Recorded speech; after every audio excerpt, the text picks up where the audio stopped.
Hello everybody, this training video is all about sharing books with a child using story bags. Sharing books with children helps their attention and listening skills, helps build their vocabulary, helps them understand new words, and helps them use new words and make longer sentences. Our first story bag is Dear Zoo. For this story bag, you will need the Dear Zoo picture book. You will need all of the different animals that are mentioned and described in the book.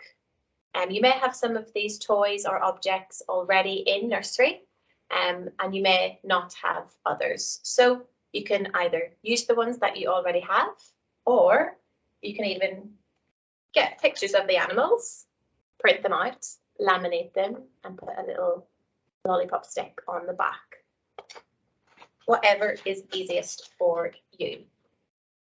And you will need a bag or a box to store everything in.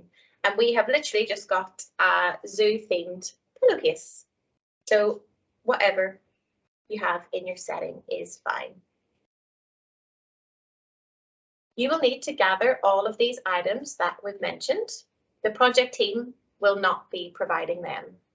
Like I said, you may already have some of these items in your setting and some that you might need to purchase or make yourself.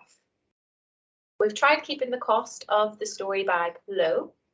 If you have similar objects, but not quite the same, these can be used instead. Just let us know when we visit. Or you can make the props like we have. Don't worry about having a fancy box or a fancy bag. Even a shoebox or a separate bag is enough. The main thing is that you keep all of the Dear Zoo story bag objects and book together in one box or bag. Okay, so what to do? Now I'm going to give you some instructions for the story bag activity. These instructions will also be sent to you in an email from the project team.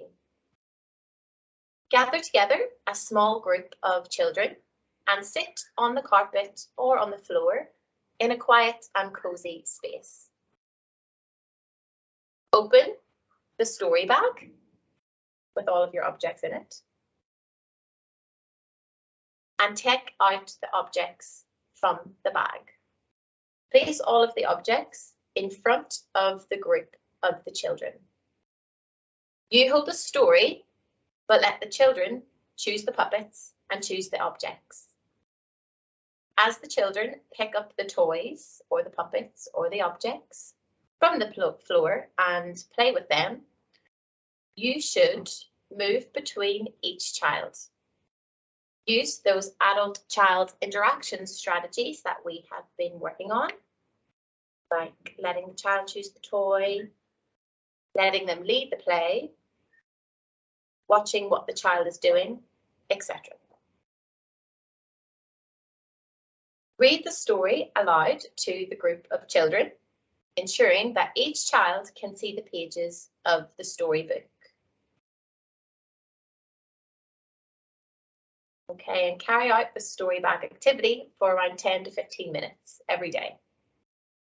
At the end of the week, you can even give the parent of each child in the group some feedback, telling them about their child's engagement during the activity and giving them some ideas to carry out at home. Try this in your setting and we will check in about how you're getting on at your next visit.